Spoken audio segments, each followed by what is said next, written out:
నమస్కారం అండి, నా పేరు శివ. మీరు చూస్తున్నారు Shivami Telugu YouTube channel. Friends, ఇవాళ మన వీడియోలో ప్రజా సమస్యల పరిష్కార వేదిక స్పందన అనే వెబ్సైట్ అయితే మారిపోయిందండి. దీనికి సంబంధించిన పూర్తి వివరాలు మీకు ఈ వీడియో అయితే ఎక్స్ప్లెయిన్ చేయబోతున్నాను అనమాట. అయితే మీరు చూసినట్లయితే మనకి ఓల్డ్ స్పందన వెబ్సైట్ ఎట్లా ఉంటుందన్నమాట. మీ అందరికీ తెలిసే ఉంటుంది ఈ వెబ్సైట్ గురించి. మనకి ఇక్కడ చూడండి, మనకి వెబ్ అడ్రస్ కూడా మార్చేశారు, old.spandana.ap.gov.in. ఓకేనా. అయితే మనకి ఇక్కడ చాలా ఆప్షన్స్ అయితే ఉన్నాయన్నమాట. ఓకేనా. కోవిడ్-19 వల్ల మనకి కొన్ని ఈ పాస్ సంబంధించిన రిజిస్ట్రేషన్ ఇట్లాంటివి అయితే మనకి ప్రొవైడ్ చేశారు. బట్ ఇవన్నీ కూడా ఇప్పుడు పనిచేయవన్నమాట. ఓకేనా. అట్లాగే ఇక్కడ మనకి ఓన్లీ డిపార్ట్మెంట్ లాగిన్ మాత్రమే పనిచేస్తుంది. ఆన్లైన్ యూజర్ లాగిన్ అంటే మనమైతే ఇక్కడ నుంచి లాగిన్ అవ్వలేమన్నమాట. ఓకేనా. ఒకవేళ మనం లాగిన్ అవుదామని చెప్పేసి దీన్ని క్లిక్ చేసినా కానివ్వండి, మనకి నెక్స్ట్ పేజీలో ఎట్లా ఓపెన్ అవుతుంది అనమాట.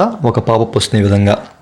ఓకే, మీరు ఇక్కడ చూసినట్లయితే దీనికి అర్థం ఏంటంటే, ఎవరైతే జూన్ 1, 2019 నుంచి అక్టోబర్ 1, 2020 మధ్య గ్రీవెన్సీ పెడతారో అట్లాంటి వాళ్ళు స్టేటస్ కోసం అయితే 1902కి అయితే కాల్ చేసి తెలుసుకోగలరు అని చెప్పేసి అయితే మనకి ఒక మెసేజ్ అయితే వీళ్ళు పెట్టడం జరిగిందనమాట. ఓకేనండి.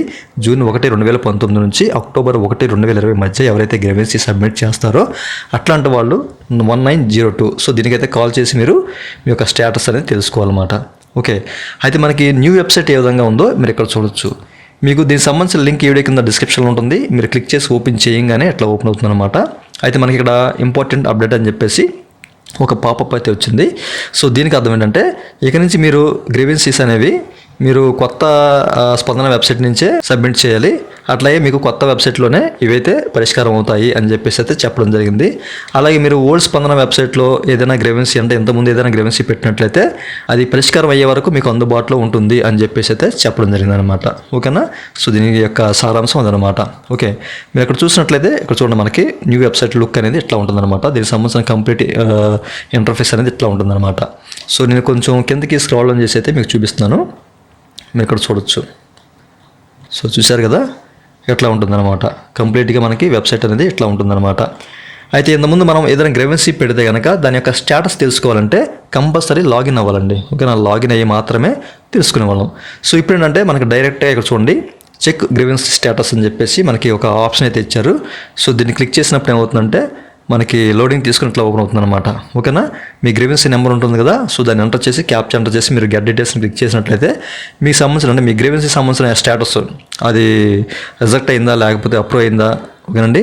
మీరు ఒకవేళ ఇళ్ల స్థలం కోసం అప్లై చేసినట్లయితే ఆ యొక్క ఇళ్ల స్థలం మీకు శాంక్షన్ అయిందా లేదా. ఓకేనండి. అట్లాగే రేషన్ కార్డుకి అప్లై చేసినా అది శాంక్షన్ అయిందా లేదా. ఇట్లాంటి విషయాలన్నీ కూడా మీకు ఇక్కడే తెలిసిపోతాయి అనమాట. మీరు లాగిన్ అవసరం లేదు. ఓకేనండి. క్లియర్గా అర్థం కదా. ఇదొక ఫెసిలిటీ అయితే మనకు కల్పించారనమాట. అట్లాగే ఈ వెబ్సైట్లో మనం ఏ విధంగా లాగిన్ అవ్వాలి ఏంటి అనేది అయితే మీకు ఇక్కడ చూపిస్తాను. ఫస్ట్ ఆఫ్ ఆల్ మీరు ఏం చేస్తారంటే ఇక్కడ చూడండి, లాగిన్ అనే బటన్ కనిపిస్తుంది కదా. దీని అయితే క్లిక్ చేసి ఓపెన్ చేయండి. ఓపెన్ చేసినప్పుడు మనకి ఏమవుతుందంటే ఇట్లా చూపిస్తాను అనమాట. అయితే మీకు ఇంకో విషయం అయితే చెప్పాలండి. మీరు ఓల్డ్ వెబ్సైట్లోకి వెళ్ళాలంటే, ఓల్డ్ స్పందన అనే వెబ్సైట్లోకి అంటే ఆ యొక్క వెబ్సైట్ని చూడాలంటే కనుక మీరు ఇక్కడ చూడొచ్చు, ఓల్డ్ స్పందన పోర్టల్ అని చెప్పేసి అయితే కనిపిస్తుంది. దీన్ని క్లిక్ చేసినట్లయితే మీకు ఓల్డ్ స్పందన వెబ్సైట్ ఇట్లా ఓపెన్ అవుతుంది అనమాట. ఓకేనండి. అయితే ఇప్పుడు మనం లాగిన్ అవుదాము. లాగిన్ అని బటన్ క్లిక్ చేద్దాము. క్లిక్ చేసినప్పుడు ఎట్లా ఓపెన్ అవుతుంది. ఇక్కడ ఆఫీసర్ లాగిన్ అయితే అవుతారనమాట. అంటే ఎవరైతే అఫీషియల్స్ ఉంటారో వాళ్ళు ఇక్కడ వాళ్ళ సంబంధించిన యూజర్ నేమ్ అండ్ పాస్వర్డ్ ఇట్లా ఎంటర్ చేసి వాళ్ళు లాగిన్ అవుతారు.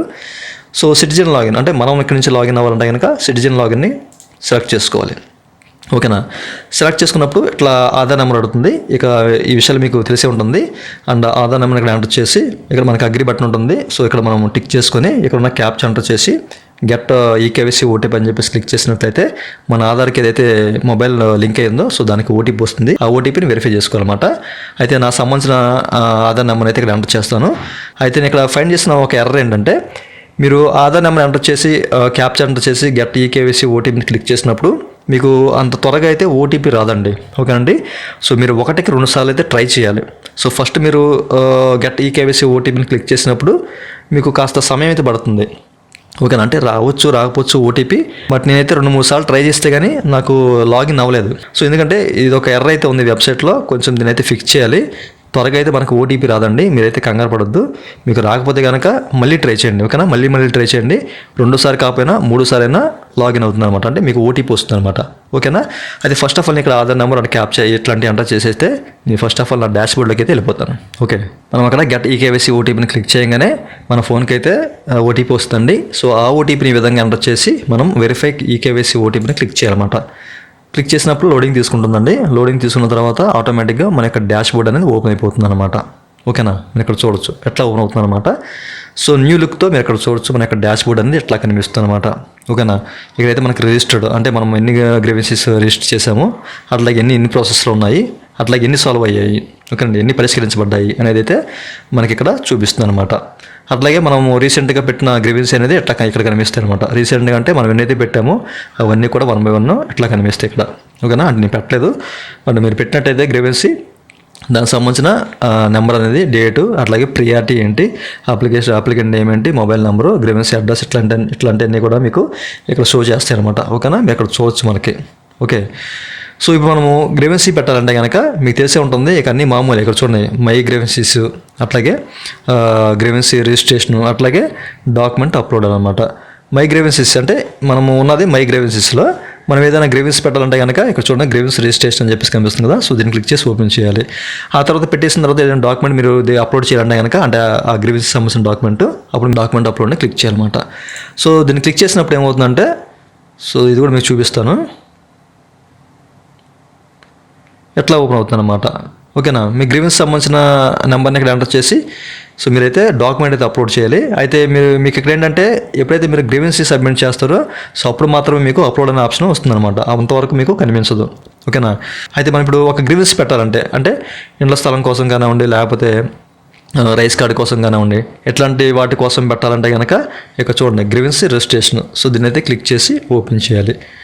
క్లిక్ చేసినప్పుడు ఏమవుతుందంటే లోడింగ్ తీసుకొని ఎట్లా కనిపిస్తుంది అనమాట. ఓకేనండి, సో మన సంబంధించిన డీటెయిల్స్ అంటే మన ఆధార్ ఏదైతే ఉందో సో దాని డేటాబేస్ ప్రకారం అంతా కూడాను అన్నీ ఇక్కడ ఓపెన్ అవుతాయి అనమాట. అంటే అన్నీ ఫిల్ అయిపోతాయి అనమాట ఇక్కడ కాలమ్స్లో. ఓకేనా, అయితే ఇక్కడ మనకి ఒక మొబైల్ నెంబర్ కూడా డిస్ప్లే చేస్తుందండి. సో ఈ మొబైల్ నెంబర్ వద్దనుకుంటే కనుక, అంటే ఈ మొబైల్కి ఎట్లాంటి అప్డేట్ రాకుండా వేరే మొబైల్కి రావాలి అంటే కనుక మీరు ఇక్కడ వేరే మొబైల్ నెంబర్ అయితే ఎంటర్ చేయొచ్చండి. అంటే మొబైల్ నెంబర్ మార్చుకోవచ్చు అనమాట. ఓకేనా, ఇక్కడ అడుగుతున్నారు మార్చుకుంటారా వద్దా అని చెప్పేసి. అవును అని చెప్పేసి మీరు క్లిక్ చేసినప్పుడు మీకు ఎట్లా హైలైట్ అవుతుంది అనమాట. అంటే ఎడిట్ చేసుకుంటాకి ఆప్షన్ వస్తుంది. వద్దు అనుకుంటే కనుక సో దీన్ని అయితే మనం ఇక్కడ ఎడిట్ చేయాలన్నమాట. ఓకేనండి, సో మీకు క్లియర్ అర్థమైంది కదా. సో మీరు ఇక్కడ మొబైల్ నెంబర్ కూడా మార్చుకోవచ్చు అనమాట. ఓకే, అంటే ఈ గ్రీవెన్సెస్ సంబంధించే ఓన్లీ. ఓకేనండి, సో అట్లాగే తర్వాత మీరు చూసుకున్నట్లయితే పేరు, అట్లాగే పుట్టిన తేదీ, ఇట్లాంటివన్నీ కూడా మనకి ఇక్కడ ఆల్రెడీ ఫిల్ అయిపోయి ఉంటాయి. సో మీరు ఒకవేళ ఏదైనా ఫిల్ చేయాలంటే కనుక ఇక్కడ ఇంటి నెంబరు, నివాసం అట్లాంటివి కూడా ఫిల్ చేయొచ్చు. లింగము ఆల్రెడీ ఎంటర్ అయిపోయి ఉంది. సో ఇట్లాంటివి ఫిల్ చేయొచ్చు అనమాట. అయితే ఇక్కడ గ్రీవెన్సీ అనేది కమ్యూనిటీనా లేకపోతే ఇండివిజువల్, అంటే వ్యక్తిగతమా లేకపోతే సంఘం సంబంధించిందా అని చెప్పేసి అయితే అడుగుతున్నారు. మీరు ఇక్కడ చూడొచ్చు. మనం ఇప్పుడు ఇండ్ల స్థలం కోసం ఇట్లాంటివి పెడితే కనుక ఇవన్నీ వ్యక్తిగతం కాబట్టి సో ఇక మనము సెలెక్ట్ చేసుకోవాలన్నమాట. ఓకేనా, వ్యక్తిగత దగ్గర సెలెక్ట్ చేసుకోవాలి. సెలెక్ట్ చేసుకున్నప్పుడు ఇట్లా మనకి మరికొన్ని ఆప్షన్స్, అంటే అడ్రస్ అయితే అడుగుతుందండి. ఇంతకుముందు మనకి ఏంటంటే పైన అడ్రస్లో మీరు ఉంటున్నారా అని చెప్పేసి అయితే అడుగుతుంది. అంటే మనకి ఇక్కడ ఒక చెక్ బాక్స్ వస్తుంది అనమాట. సో దాన్ని టిక్ చేసుకొని ఆటోమేటిక్గా ఇవన్నీ ఫిల్ అయిపోతాయి. బట్ ఇప్పుడు ఏంటంటే మనము మాన్యువల్గా ఎంటర్ చేయాలన్నమాట. ఓకేనా, డిస్ట్రిక్ట్ సెలెక్ట్ చేసుకోవాలి, అట్లాగే ఆ తర్వాత మండలాన్ని సెలెక్ట్ చేసుకోవాలి. ఓకేనా, అలాగే ఆ తర్వాత గ్రామ వార్డు సచివాలయం పేరు కూడా మనం ఇక్కడ, అంటే ఏరియాని మనం ఇక్కడ సెలెక్ట్ చేసుకోవాలన్నమాట. ఓకేనా, నేను ఊరికే ర్యాండమ్గా అయితే సెలెక్ట్ చేసుకున్నానండి. సెలెక్ట్ చేసుకున్న తర్వాత నెక్స్ట్ మనకి ఇట్లా కనిపిస్తుంది అనమాట, ఫిర్యాదుల సమాచారం అని చెప్పేసి. ఓకేనండి, సో మీరు ఇక్కడ శాఖ అంటే డిపార్ట్మెంట్ని సెలెక్ట్ చేసుకోవచ్చు. ఈ విషయాలు మీకు అన్నీ తెలిసే ఉంటాయి. సో ఇక్కడ మనం క్లిక్ చేసినప్పుడు ఏమవుతుందంటే మనకు కొన్ని ఇక్కడ డిపార్ట్మెంట్స్ అయితే కనిపిస్తాయి అనమాట. సో మీరు ఇక్కడ ఒకవేళ రైస్ కార్డ్కి అప్లై చేసుకోవాలంటే కనుక సివిల్ సప్లైస్, ఇక్కడ చూడండి ఫుడ్ అండ్ సివిల్ సప్లైస్ అని చెప్పేసి కనిపిస్తుంది. సో దీన్ని సెలెక్ట్ చేసుకొని మొత్తం కూడా ఇక్కడ ఫిల్ చేయాలన్నమాట. ఓకే అండి, లేదు మీరు ఇంటి కోసం అంటే ఇండ్ల స్థలం కోసం మీరు అప్లై చేసుకోవాలంటే కనుక మనకి ఇక్కడ డిపార్ట్మెంట్ అయితే ఏమి ఇవ్వలేదు. ఇక్కడ మీరు ఏం చేస్తారంటే సైట్ అని చెప్పేసి టైప్ చేయండి. ఓకేనండి, సో సైట్ అని చెప్పేసి మీరు ఇట్లా టైప్ చేసినట్లయితే మీకు కొన్ని ఆప్షన్స్ అయితే కనిపిస్తాయి అనమాట. అసెస్మెంట్ హౌస్ సైట్, అట్లాగే గ్రాంట్ లీగల్ హెయిర్సా, లేకపోతే గ్రాంట్ ఫ్రీడమ్ ఫైటర్సా, and issues in grant of house సైట్సా, అంటే ఏదైనా ఇష్యూస్ ఉన్నాయా మీకు హౌస్ గ్రాంట్ చేయడంలో, ఇట్లాంటి కొన్ని ప్రాబ్లమ్స్ అయితే ఉంటాయండి, మీరు ఫైండ్ చేయొచ్చు. ఓకేనా, సో మీరు కొత్తగా పెట్టాలంటే కనుక issues in grant of house site, so దీన్ని అయితే మీరు సెలెక్ట్ చేసుకోండి. ఓకేనా, అంటే మనం కొత్తగా ల్యాండ్ కోసం అప్లై చేసుకోవడానికి అయితే మనకి ఆప్షన్ అయితే లేదండి. ఓకే అండి, అంటే న్యూ హౌస్ సైట్ అని చెప్పేసి అయితే మనకి ఎక్కడ కూడా మెన్షన్ చేయలేదన్నమాట. సో మీరు ఏం చేస్తారంటే ఇక చూసారు కదా issues in grant of house site, so దీని మీద సెలెక్ట్ చేసుకోండి. ఓకేనండి, ఇట్లా సెలెక్ట్ చేసుకున్న తర్వాత ఏమవుతుందంటే ఆటోమేటిక్గా మీకు అన్నీ కూడా ఫిల్ అయిపోతాయి అనమాట. ఓకేనా, మీరు ఇక్కడ చూడొచ్చు అన్నీ కూడా ఇట్లా ఫిల్ అయిపోతాయి అనమాట. అండ్ ఆ తర్వాత మనం చూసినట్లయితే ఈ సబ్జెక్ట్ యొక్క ప్రియారిటీ ఎంత ఉంది అని చెప్పేసి అయితే మనకి ఇక్కడ చూపిస్తుంది. అది హైలో ఉందా, లోలో ఉందా, మీడియంలో ఉందా అని చెప్పేసి అయితే మనకి ఇక్కడ డిస్ప్లే చేస్తుంది అనమాట. ఓకేనా, దీనికి సంబంధించిన ప్రాధాన్యత ఎంతవరకు ఉంది అనేది. సో దీనికి హైలో ఉందన్నమాట. ఓకేనా. అండ్ ఆ తర్వాత అప్లికేషన్ టైప్ చూడండి, మనకి దీన్ని క్లిక్ చేసినప్పుడు ఆన్లైన్ యూజర్ అని చెప్పేసి కనిపిస్తుంది. సో దీన్ని క్లిక్ చేయండి, అంటే దీన్ని సెలెక్ట్ చేసుకోండి. సెలెక్ట్ చేసినప్పుడు అయితే ఈ యొక్క గ్రీవెన్సీ అనేది ఎవరి దగ్గరికి వెళ్తుంది, అంటే ఎవరు పరిష్కరిస్తారు అనేది అయితే మనకి ఇక్కడ మెన్షన్ అవుతుంది అనమాట. ఇక్కడ చూడండి, తహసీల్దార్ అని చెప్పేసి ఏ ఊరైతే ఆ ఊరు ఇక్కడ చూపిస్తుంది అనమాట. ఓకే. అండ్ ఆ తర్వాత ఇక్కడ మీరు చూడొచ్చు వ్యాఖ్యలు, అంటే ఏదైనా రిమార్క్స్ రాయాలంటే కనుక రాయొచ్చు అనమాట. ఓకే అండి, మనం ఇక్కడ issues in grant of house site అని చెప్పేసి పెట్టాము. ఒకవేళ మీరు కొత్తగా ఇండ్ల స్థలం కోసం అప్లై చేసి లిస్ట్లో పేరు వచ్చి ఒకవేళ మీకు రాకపోతే కనుక, అంటే మీ చేతికి రాకపోతే కనుక దానికి సంబంధించిన డీటెయిల్స్ అనేవి ఇక్కడ ఎంటర్ చేయాలి. ఎందుకు మాకు ఇవ్వలేదు, ఏంటి, మాకు ఎట్లా ఎలిజిబిలిటీ ఉంది, సో మీరు ఇవ్వలేదు ఎందుకు అని చెప్పేసి అయితే ఇక మనం వాళ్ళని అడగొచ్చు అనమాట. ఇట్లా మాకు స్థలం రాలేదు, ఇట్లా లిస్ట్లో పేరు ఉంది బట్ మాకు స్థలం రాలేదు అని చెప్పేసి వాళ్ళని అడగడానికి ఛాన్స్ ఉంటుందన్నమాట. ఓకేనండి. సో ఎంటర్ చేసి సబ్మిట్ గ్రీవెన్స్ని క్లిక్ చేయండి. క్లిక్ చేసినప్పుడు ఏమవుతుందంటే మీకు తెలిసే ఉంటుంది తర్వాత ఏం జరుగుతుందో, మనకి గ్రీవెన్స్ అనేది సక్సెస్ఫుల్గా సబ్మిట్ అయిపోతుంది. అండ్ ఆ తర్వాత మనకి ఒక అక్నాలజ్మెంట్ స్లిప్ అనేది రావడం జరుగుతుంది అనమాట. ఓకేనా, మీరు మీ యొక్క డాష్బోర్డ్లోకి వెళ్ళేసి ఆ గ్రీవెన్సీని క్లిక్ చేసినప్పుడు మీకు అది కనిపిస్తుంది అనమాట.